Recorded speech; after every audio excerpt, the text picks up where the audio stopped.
Hi guys, ಎಲ್ಲರೂ ಹೇಗಿದ್ದೀರಾ? ಎಲ್ಲ ಚೆನ್ನಾಗಿದ್ದೀರಾ ಅಂದ್ಕೊತೀನಿ. ಈ ವಿಡಿಯೋನ ಸ್ಟಾರ್ಟ್ ಮಾಡ್ತಾ ಇದ್ದೀನಿ. ತುಂಬ ದಿನಗಳೇ ಆಯಿತು, ಅಲ್ಲ ಬಿಡಿ, ತುಂಬ ತಿಂಗಳೇ ಆಯಿತು ಅಂದ್ಕೊತೀನಿ. ಸೊ ಇನ್ಮೇಲೆ ಹಿಂಗಾಗಲ್ಲ ಅಂದ್ಕೊತೀನಿ.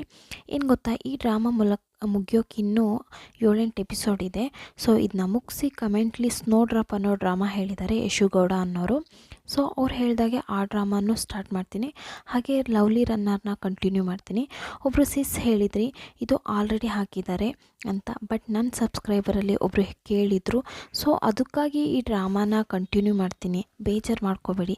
ಇಷ್ಟು ದಿನ ಹೇಗೆ ನನ್ನ ಚಾನಲ್ಗೆ ಸಪೋರ್ಟ್ ಮಾಡ್ತಾಯಿದ್ರು ಹಾಗೆ ಇನ್ನು ಮುಂದೆನೂ ಸಪೋರ್ಟ್ ಮಾಡಿ ಪ್ಲೀಸ್ ಗೈಸ್. ಇನ್ನು ಮುಂದೆ ವೀಡಿಯೋಸ್ ಖಂಡಿತ ಬರುತ್ತೆ, ಡೈಲಿ ಒಂದು ವೀಡಿಯೋ, ಓಕೆನಾ?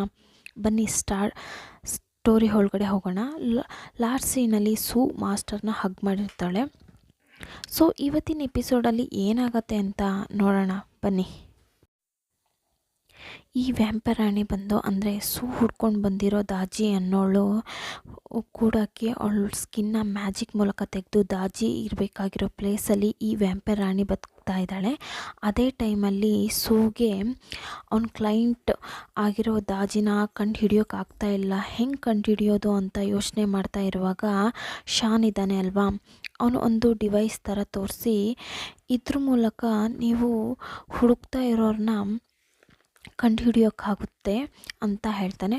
ಹೌದಾ, ಸರಿ, ಹಾಗಿದ್ರೆ ಅದನ್ನ ಬೇಗ ಮಾಡು, ಹಾಗೆ ಆ ರೂಟ್ನ ಹೇಳು ಅಂತ ಹೇಳುವಾಗ ಅವನು ಎಷ್ಟು ಸಾರಿ ನೋಡಿದ್ರೂ ಅದು ಅರಮನೆಯ ತೋಟನೇ ತೋರಿಸ್ತಾ ಇದೆ. ಅದನ್ನ ನೋಡಿ ಒಂದು ವೇಳೆ ತೋಟದ ಕೆಳಗಡೆ ಯಾವುದಾದ್ರೂ ಅಂಡರ್ಗ್ರೌಂಡ್ ಮಾರ್ಗ ಇರುತ್ತೋ, ನಾವು ಅಲ್ಲಿಗೆ ಹೋಗಿ ಯಾವುದಾದ್ರೂ ದಾರಿ ಸಿಗುತ್ತಾ ಅಂತ ನೋಡೋಣ ಅಂತ ಇಬ್ಬರು ಆ ತೋಟಕ್ಕೆ ಹೋಗ್ತಾರೆ. ಎಲ್ಲ ಜಾಗದಲ್ಲೂ ಕಲ್ಲು ಮರಗಳೇ ಇದ್ದಾವೆ, ಬಿಟ್ಟರೆ ಅಂಡರ್ಗ್ರೌಂಡ್ಗೆ ಹೋಗೋ ಥರ ಯಾವುದೇ ದಾರಿನೂ ಇಲ್ಲ. ಮತ್ತು ಪೀಕೂ ಕಾಣ್ತಾ ಇಲ್ಲ. ಅಲ್ಲಿರೋ ಕಲ್ಲು ಹತ್ರ ಚಿಕ್ಕದಾದ ರೆಕ್ಕೆ ಸಿಗುತ್ತೆ. ಇದು ನನ್ನ ದಡ್ಡ ಪಕ್ಷಿ ಇದು ಅಲ್ವಾ, ಇದು ಹೇಗೆ ಇಲ್ಲಿಗೆ ಬಂತು ಅಂತ ಇದ್ರ ಮೇಲೆ ದಾರಿನೇ ಇಲ್ವಲ್ಲ ಅಂತ ಆ ಕಲ್ಲನ್ನ ಮುಟ್ಟು ನೋಡುವಾಗ ಅದರಲ್ಲಿ ಏನೋ ಸೀಲ್ ಹಾಕಿರೋ ಥರ ಇದೆ. ಸೊ ಹಾಗೆ ನನಗೇನೋ ಇದ್ರ ಹಿಂದೆ ದಾರಿ ಇದೆ ಅನ್ನಿಸ್ತಾ ಇದೆ, ಆದರೆ ಇದನ್ನ ಹೆಂಗೆ ಓಪನ್ ಮಾಡೋದು ಅಂತ ಗೊತ್ತಿಲ್ವೇ ಅಂತ ಹೇಳ್ತಾ ಇರುವಾಗ ಸುಮ್ಮನೆ ಶಾಗೆ ಕೈ ಬೆರಳನ್ನ ತಿರುಗಿಸಿ ಒಂದು ಮ್ಯಾಜಿಕ್ನ ಹೇಳಿರ್ತಾಳೆ ಅಲ್ವಾ, ಅದು ನಿಜ ಅಲ್ಲ, ಸುಮ್ಮನೆ ಹೇಳಿರ್ತಾಳೆ. ಇವಾಗ ಆ ಶಾನ ಅದೇ ಮಂತ್ರ ಹಾಕಿ ಡೋರ್ನ ಓಪನ್ ಮಾಡ್ತಾನೆ. ಇವಳು ಸುಮ್ಮನೆ ಹೇಳ್ಕೊಟ್ಟಿರೋ ಮ್ಯಾಜಿಕ್ ಈಗ ನಿಜವಾಗ್ಲೂ ವರ್ಕ್ ಆಗ್ತಾ ಇದೆ. ಆ ಕಲ್ಲು ಹಾಗೆ ಓಪನ್ ಆಗುತ್ತೆ. ಹಾಗೆ ಒಂದು ನಿಮಿಷ ಏನೂ ಅರ್ಥ ಆಗಿಲ್ಲ, ಏನೋ ಇದು ನಾವು ಇಷ್ಟ ಬಂದಿದ್ದನ್ನ ಹೇಳಿಕೊಟ್ರೆ ಆ ಮ್ಯಾಜಿಕ್ ವರ್ಕ್ ಆಗ್ತಾ ಇದೆ ಅಂತ ಥಿಂಕ್ ಮಾಡಿಕೊಂಡು ಒಳಗಡೆ ಬಂದರೆ ಆ ಗುಹೆ ಒಳಗಡೆ ತುಂಬ ಕತ್ಲು ಇದೆ. ಅದೇ ಸುಮ್ಮನೆ ಮೊಬೈಲ್ನ ಇಟ್ಕೊಂಡಿದ್ದಾಳೆ ಅಲ್ವಾ, ಅದನ್ನ ತೆಗೆದು ಹಾಗೆ ಟಾರ್ಚ್ನ ಹಾಕಿ ಗತ್ತಲ್ಲಿ ಮುಂದೆ ಹೋಗುವಾಗ ಆ ಶಾನ್, ಹೆಂಗೆ ಯಜಮಾನಿ ನಿಮ್ಮಿಂದ ಮಾತ್ರ ಆಗುತ್ತೆ ಇದೆಲ್ಲ, ನಿಮ್ಮ ಮ್ಯಾಜಿಕ್ ಇನ್ಸ್ಟ್ರೂಮೆಂಟಾ ಅಂತ ಕೇಳುವಾಗ ಹೌದು ಅಂತ ಒಂದು ಗತ್ತಲ್ಲೇ ಹೋಗ್ತಾ ಇದ್ದಾಳೆ. ಟಕ್ ಅಂತ ನೋಡಿದ್ರೆ ಗುಹೆ ಕಾರ್ನರಲ್ಲಿ ಒಂದು ಅಸ್ಥಿ ಪಂಜರ ಇದೆ. ಅದನ್ನ ನೋಡಿ ಇಬ್ಬರು ಹೆದರ್ಕೊಂಡು ಕೂಗ್ತಾ ಇದ್ದಾರೆ. ಸೂಗೆ ಪ್ರಜ್ಞೆ ತಪ್ಪೋ ಹಾಗಾಗುತ್ತೆ. ಸರಿ ಹೆದರ್ಕೊಂಡ್ರೆ ಸರಿಯಾಗಲ್ಲ ಅಂದು ಮುಂದೆ ಹೋಗ್ತಾ ಇರಬೇಕು ಅಂತ ಮೊಬೈಲ್ ಟಾರ್ಚ್ ಆನ್ ಮಾಡಿದ್ರೆ ಮುಂದೆ ಪಟ್ ಅಂತ ನೋಡಿದ್ರೆ ವ್ಯಾಂಪೈರ್ ಅಟ್ಯಾಕ್ ಮಾಡೋಕ್ಕೆ ಬರುತ್ತೆ. ಒಂದು ನಿಮಿಷ ಹುಷಾರಾಗಿ ಸಡನ್ನಾಗಿ ಮ್ಯಾಜಿಕ್ ಕಾರ್ಡ್ನ ತೆಗೆದು ಯೂಸ್ ಮಾಡಿ ಅದನ್ನ ಕ್ಲೋಸ್ ಮಾಡ್ತಾಳೆ. ಸುಮ್ಮನೆ ಕೈಯಲ್ಲಿ ಹಿಡಿಯೋಕ್ಕಾಗಲ್ಲ, ಇದರಲ್ಲಿ ವ್ಯಾಂಪೈರ್ನ ಬೇರೆ ಕೊಂದಿದ್ದಾಳೆ.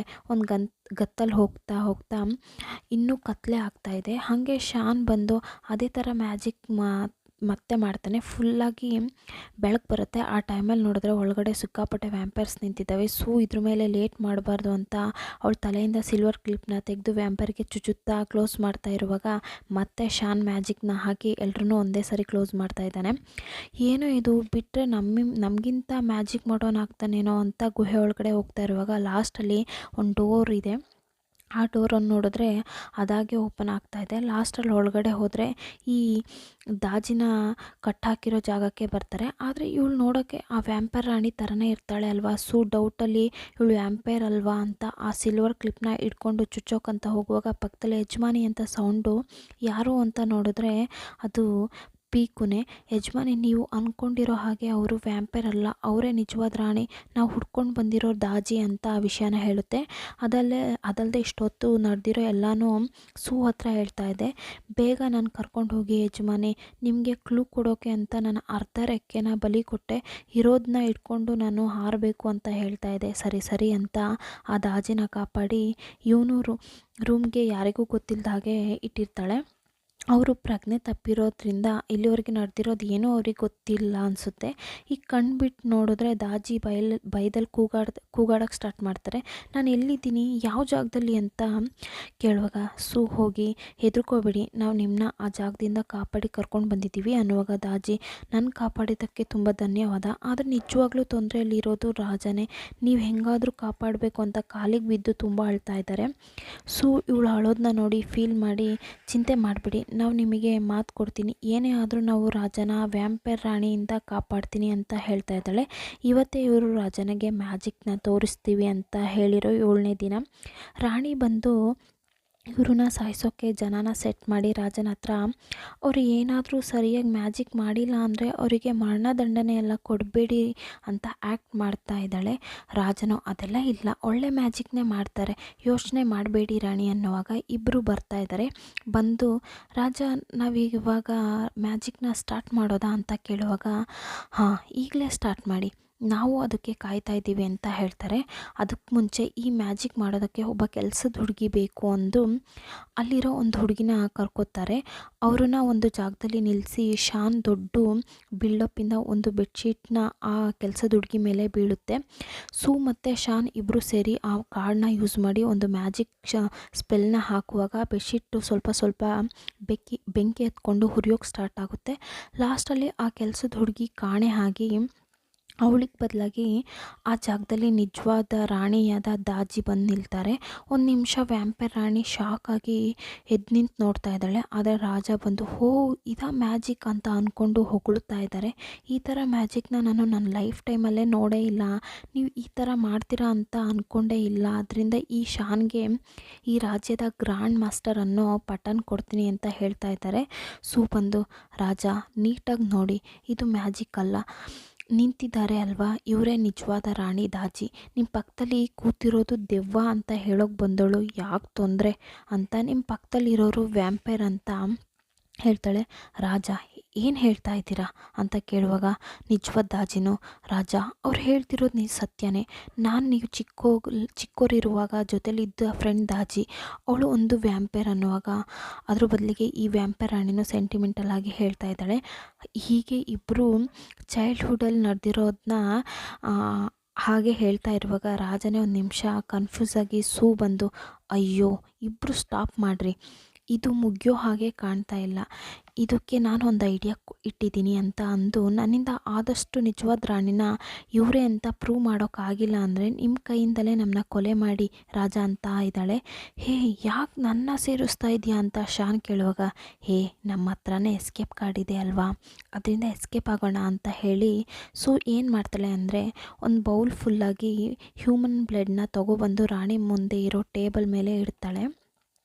ಯಾಕೆಂದರೆ ವ್ಯಾಂಪೈರ್ಸ್ಗೆ ಬ್ಲಡ್ನ ನೋಡಿದ್ರೆ ಟೆಂಪ್ಟ್ ಆಗುತ್ತೆ ಅಲ್ವಾ, ಅದೇ ಥರನೇ ಆ ವ್ಯಾಂಪೈರ್ ರಾಣಿಗೂ ಬಾಯೆಲ್ಲ ನಮ ಅಂತ ಟೆಂಪ್ಟ್ ಆಗ್ತಾ ಇದೆ. ಹಾಗೆ ವ್ಯಾಂಪೈರ್ಸ್ ರಾಣಿಗೆ ಅಂತ ಕೆಲಸ ಮಾಡ್ತಿದ್ರು ಅಲ್ವಾ, ವ್ಯಾಂಪೈರ್ಸ್ಗೂ ಟೆಂಪ್ಟ್ ಆಗ್ತಾ ಇದೆ. ಆದರೆ ಎಲ್ಲರೂ ತುಂಬ ಕಂಟ್ರೋಲಾಗಿ ಮಾಡ್ತಾ ಇದ್ದಾರೆ, ಯಾರು ಸೂ ಅಂದ್ಕೊಂಡು ಹಾಗೆ ನಿಜವಾದ ರೂಪಕ್ಕೆ ಚೇಂಜ್ ಹಾಗೇ ಇಲ್ಲ. ಅಯ್ಯಯ್ಯೋ ಪ್ಲಾನ್ ಎಡವಟ್ಟು ಹಾಕ್ತಾ ಇದೆ, ಸುಮ್ಮನೆ ಬಾಯಿ ಬೇರೆ ಬಿಟ್ನಲ್ಲ ಅಂತ ಸೂ ಮ್ಯಾಜಿಕ್ ಕಾರ್ಡ್ನ ತೆಗೆದು ಶಾನ ಹಿಡ್ಕೊಂಡು ಇಲ್ಲಿ ನೋಡು ನನ್ನ ಡ್ರೆಸ್ನ ಇಟ್ಕೊ ಇಲ್ಲಿಂದ ಆಗೋಣ ಅಂತಿರುವಾಗಲೇ ದಿಢೀರಂತ ಆ ಎಸ್ಕೇಪ್ ಕಾರ್ಡ್ ಹೊಡೆದೋಗುತ್ತೆ. ಅಯ್ಯೋ ಏನಿದು ಹೊಡೆದೋಯ್ತು, ಇವಾಗ ಏನು ಮಾಡೋದು, ಹೆಂಗೆ ತಪ್ಪಿಸ್ಕೊಳ್ಳೋದು ಅಂತ ಥಿಂಕ್ ಮಾಡ್ತಾ ಇರುವಾಗ ಲಾಸ್ಟ್ ಮಿನಿಟ್ಸಲ್ಲಿ ರಾಜನ ಪಕ್ಕದಲ್ಲಿ ಇರೋ ಕೆಲಸದ ಹುಡುಗಿ ದಿಢೀರಂತ ವ್ಯಾಂಪೈರ್ ಆಗಿ ರಾಜನ ಕಡಿಯೋಕ್ಕೆ ಬರ್ತಾಳೆ. ಅದನ್ನ ನೋಡಿ ರಾಜನ ಮೇಲಿದ್ದ ಪ್ರೀತಿಯಿಂದ ಆ ವ್ಯಾಂಪೈರ್ ರಾಣಿ ಮ್ಯಾಜಿಕ್ನ ಯೂಸ್ ಮಾಡ್ತಾಳೆ. ಅವಳ ಮ್ಯಾಜಿಕ್ಕಿಂದ ಆ ವ್ಯಾಂಪೈರ್ ಏನೋ ಸತ್ತೋಗುತ್ತೆ. ಈಗ ರಾಜನ ಹತ್ರ ರಾಣಿ ಸಿಗೋಕತ್ತಾಳೆ. ಸಕ್ಸಸ್ ಅಂತ ಇಲ್ಲಿ ಸೂ ಕುಣಿಯುವಾಗ ಆ ಒಂದು ಹುಡುಗಿ ಮಾತ್ರ ವ್ಯಾಂಪೈರ್ ಆಗಿಲ್ಲ, ಅಲ್ಲಿರೋ ರಾಣಿ ಹತ್ರ ಕೆಲಸ ಮಾಡ್ತಿರೋ ಎಲ್ಲರೂ ಟೆಂಪ್ಟ್ ಆಗಿ ಕಂಟ್ರೋಲ್ ಮಾಡ್ಕೊಂಡು ವ್ಯಾಂಪೈರ್ ಆಗಿ ಅಲ್ಲಿರೋ ಜನಗಳನ್ನ ಕಡಿಯೋಕ್ಕೆ ಸ್ಟಾರ್ಟ್ ಮಾಡ್ತಾರೆ. ಈಗ ಆ ಜಾಗನೇ ರಕ್ತದ ಹೋಕಳಿ ಆಗ್ತಾ ಇದೆ. ಅಲ್ಲಿರೋರು ರಾಜ ಹಾಗೆ ನಿಜವಾದ ರಾಣಿನ ಅಲ್ಲಿರೋ ಸೈನಿಕರು ಹುಷಾರಾಗಿ ಕರ್ಕೊಂಡು ಹೋಗಿ ಒಂದು ರೂಮಲ್ಲಿ ಸೇಫಾಗಿ ಇಡ್ತಾರೆ.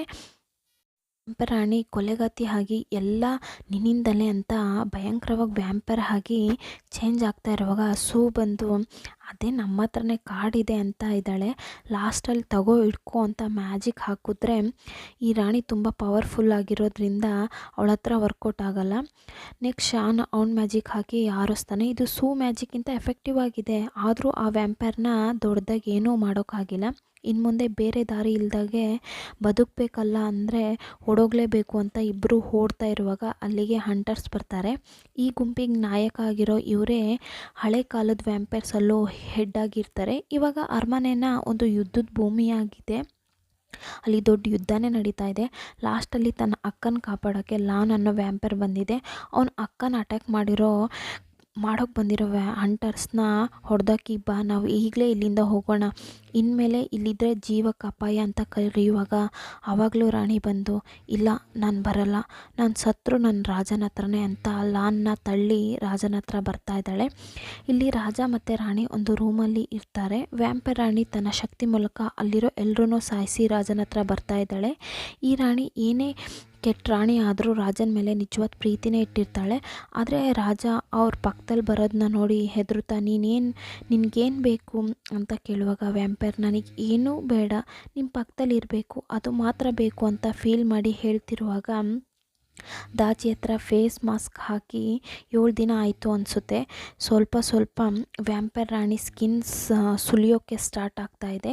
ನೋವಿಂದ ನರಳಾಡೋದನ್ನ ನೋಡಿ ಏನೇ ಇದ್ದರೂ ಇಷ್ಟು ವರ್ಷ ಜೊತೆಗಿದ್ದು ಇವಳೇ ಅಲ್ವಾ, ಸೊ ಆ ಪ್ರೀತಿಯಿಂದ ಏನಾಯಿತು ರಾಣಿ ಅಂತ ಪಕ್ಕದಲ್ಲಿ ಬರುವಾಗ ಇವಾಗ ದಿಢೀರಂತ ಎದ್ದೊಳ್ತಾಳೆ ರಾಣಿ ಮುಖ ನೋಡಿ ರಾಜ ಓಡ್ತಾ ಇದ್ದಾರೆ. ಸೊ ಇವತ್ತಿನ ಎಪಿಸೋಡ್ ಇಲ್ಲಿಗೆ ಮುಗಿಯುತ್ತೆ. ಇಷ್ಟ ಆದರೆ ಲೈಕ್ ಮಾಡಿ, ಕಮೆಂಟ್ ಮಾಡಿ, ಹಾಗೆ ಮರೀದೆ ನನ್ನ ಚಾನಲ್ನ ಸಬ್ಸ್ಕ್ರೈಬ್ ಮಾಡಿ, ಹಾಗೆ ನಿಮ್ಮ ಫ್ರೆಂಡ್ಸ್ಗೂ ಶೇರ್ ಮಾಡಿ.